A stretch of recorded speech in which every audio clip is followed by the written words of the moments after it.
Bwana Yesu asifiwe. Mbele yako ni Mwalimu Foundation Joshua. Napenda kukaribisha mwana Mungu tujifunze neno la Mungu, habari njema. Napenda kumshukuru Mungu kwa neema aliyonipa, lakini pia kumshukuru Mungu kwa ajili ya wazazi wangu wa kiroho ambao ni Evangelist Daniel Joshua na mama yetu mzuri Rejoice Joshua. Karibu sana mwana Mungu tuweze kujifunza. Sasa Roho Mtakatifu kanipa neema, akanifundisha kwa habari ya uumbaji.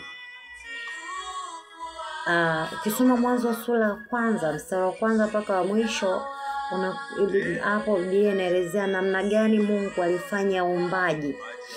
Na kuna mbinu kadhaa Mungu alitumia katika uumbaji. Mbinu ya kwanza, Mungu aliumba. Mbinu ya pili, Mungu alisema, alitamka. Mbinu ya tatu, Mungu alitenga. Mbinu ya nne, Mungu aliita. Mbinu ya tano, Mungu akafanya, akabariki. Sasa tutazungumzia mbinu zote, tutazungumzia kwa habari ya uumbaji. Sasa tukienda kuzungumza kwa habari ya uumbaji, lengo la hii somo nataka ujaribu kutathmini uumbaji Mungu alofanya na hali yako ya maisha.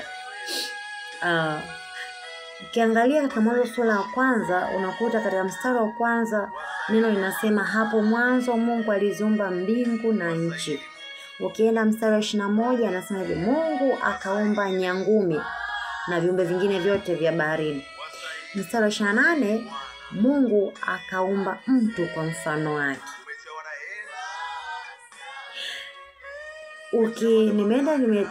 Nimetafuta hiyo umba, hiyo neno umba, kuumba katika Biblia zingine za Kiingereza, nimekuta umba inamaanisha create, ambapo Biblia ya Amplified Classic inaeleza hivyo create. New International Version inaelezea creating from nothing, forming from nothing. Yani ile kuumba kitu ambacho hakipo kabisa, yani wewe ndo unakivumbua, yani sinielezee kwa namna gani, lakini hicho kitu hakipo. Kwa hiyo sasa kuumba ilikuwa ni kitu kubwa sana Mungu alichokifanya. Sasa kiendelea mbele, kiendelea kujifunza, kuna mtu mmoja kwa Biblia ambaye alitaka Mungu aumbe kitu kingine. Mtu huyo ni Daudi. Katika Zaburi sura 51 mstari wa 10 anasema, hiyo ni baada ya kuwa na toba. Alikuwa naomba toba kwa sababu ya dhambi na maovu ambayo alitenda mbele za Mungu. Daudi anamwambia Mungu, Mungu, Zaburi ya 51 mstari wa 10, Mungu niumbie moyo safi. Tumesoma katika Mwanzo sura ya kwanza Mungu aliumba vitu ambavyo tumevitaja, lakini hapa Daudi anamuingiza Mungu kwenye kazi nyingine ya kuumba moyo safi. Amen. Na nimejaribu kutafuta hiyo katika hiyo kuumba aliyokuwa anaizungumzia Daudi hapa katika Zaburi ya 51. Nimegundua kwamba hii kuumba anayozungumzia Daudi ni sawa sana ile ya Mwanzo. Kwa hiyo hii pia ilikuwa ni project kubwa. Kwa sababu ukisoma katika Mwanzo sura ya kwanza unakuta Mungu alikuwa amefanya project kubwa. Kwenye neno kuumba lile utakuta ilikuwa ni project kubwa. Project ya kwanza ni kuumba mbingu na nchi. Ya pili ilikuwa ni kuumba nyangumi. Urudia Biblia yako, soma Biblia yako utaona pale. Lakini pia kuumba mtu, kutengeneza mtu, Mungu alifanya mbinu ya kuumba. Kwa hiyo Daudi anamwambia Mungu, Mungu niumbie. Kwa hiyo ni project nyingine tena, ni kazi nyingine ambayo Daudi alimpa Mungu.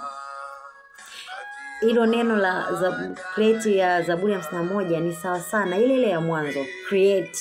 Kwa hiyo alitaka amuingiza Mungu kuumba, yani kutengeneza moyo mpya from nothing. Amina. Sasa uumbaji wa moyo ni kitu endelevu. Uumbaji wa moyo ni kazi endelevu ambao Mungu anayo mpaka sasa. Hata sasa Mungu anaumba moyo, anaumba mioyo.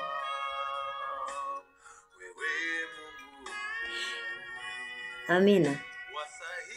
Moyo ulioharibika, moyo ambao unatenda dhambi, moyo ambao umejaa na uzinzi na fitina, wivu, moyo ulioharibika, Mungu anaweza akaumba mwingine, akakupa moyo mwingine, moyo safi.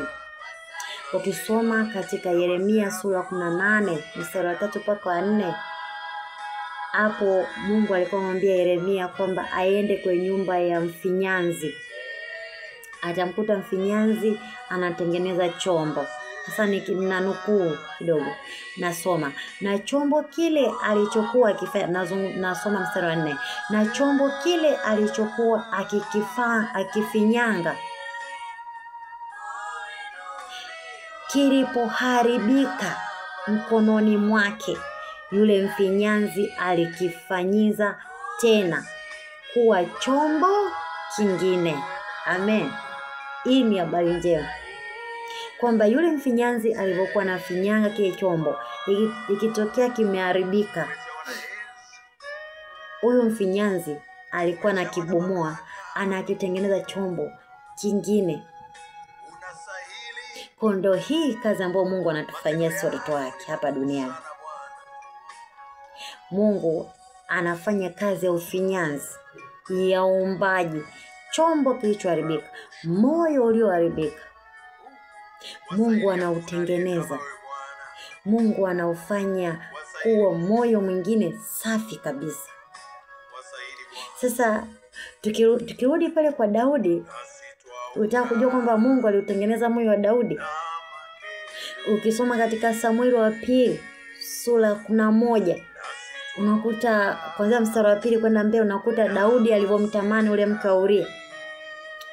Biblia inasema huyu mke wa Uria alikuwa mzuri sana, mwenye kupendeza machoni.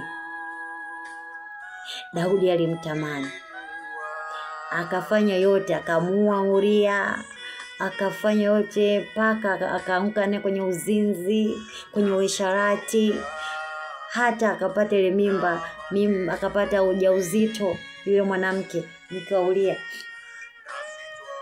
Mungu anamtazama. Lakini baada yule nabii kumjia, nabii Nathani kumjia Daudi, kumwambia umefanya nini mbele za Bwana? Mbona umetenda dhambi? Daudi akashuka chini, akaenda kuomba msamaha kwa Mungu, kwamba Baba, nimekutenda dhambi. Akaomba rehema. Ndo hapo ndo unakuta kwenye Zaburi anasema hivi, Mungu niumbie moyo safi. Daudi akajua kwamba huu moyo wangu umesharibika, haufai kabisa mbele za Mungu. Akasema Mungu niumbie moyo safi. Kwa hiyo unataka kujua kwamba Daudi moyo wake ulibadilika, ni pale ukienda kwenye Samueli wa pili pale sura ya 12.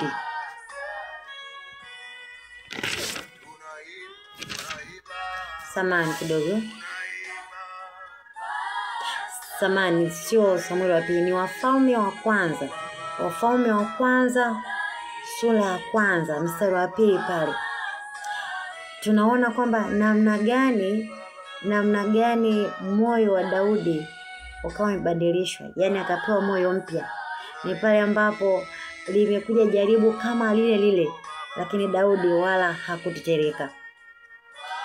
Wanasema hivi, Daudi akawa yani anataka binti wa kumtunza. Wale walomzunguka Daudi wakaamua kwamba mfalme awe na binti wa kumtunza ambaye atampa joto. Wakamtafuta binti anaitwa Abishagi. Wakamtafuta binti huyu Biblia inasema nini? Alikuwa mzuri sana. Yani sawa na nani? Sawa na yule Bathsheba na alikuwa mzuri. Sasa huyu pia Abishagi alikuwa mzuri sana. Wamemtafutia binti kwamba au anakaa kifuani kwa mfalme, labda mfalme atapata joto. Biblia inasema nini? Daudi hakumjua. Biblia ikisema kumjua, maisha ni ile kuingiliana. Nadhani tunaelewa kuingiliana au kujamiana. Daudi hakufanya hivyo. Kwa hiyo ni alama ya mtu ambaye Mungu ameutengeneza moyo wake. Mungu aliutengeneza moyo wa Daudi kana kwamba dhambi hazikuwa sehemu yake tena. Ukisoma hapa utakuta kuna sehemu inasema walakini mfalme hakumjua. Kama angekuwa Daudi yule wa mwanzo, yule ambaye hajatairiwa moyo, yule ambaye hajaumbiwa moyo safi, angekuwa tayari ameshamjua huyo binti. Lakini Daudi hakumjua huyo binti. Kwa hiyo yasiwezekana kwa mwanadamu, kwa Mungu yanawezekana. Siku ya leo unaweza kumwambia Mungu, Bwana Yesu, ninakuja kwako, ninaomba unisamee dhambi na makosa yangu yote. Bwana Yesu, ninaomba uniumbie moyo mpya. Yesu anaweza kukuumbia moyo mpya. Yesu anaweza kubadilisha historia yako. Kwa hiyo Mungu anaweza kufanya vitu vikubwa. Na jambo anaweza kulifanya ambao anaendelea kulifanya mpaka siku ya unyakuo ni ya kutuumbia mioyo mipya, mioyo safi. Kwa hiyo mtoto wa Mungu, kubali Bwana Yesu leo ili aufanye moyo wako kuwa mpya na ulio safi, uliopondeka mbele zake. Basi napenda kumshukuru Mungu kwa kutupa neema ya kujifunza. Napenda kukaribisha ujifunze zaidi kupitia chaneli ya kanisa, YouTube channel ya kanisa ambao ni RGC. Ukiingia hapa YouTube RGC Ministry, utajifunza zaidi kutoka kwenye mafundisho ya baba yetu Daniel Joshua. Lakini pia karibu pia kanisani pale Goba Center RGC Ministry. Ukiuliza pale Goba Center utaelekezwa. Karibu sana mwana Mungu, ubarikiwe. Shalom.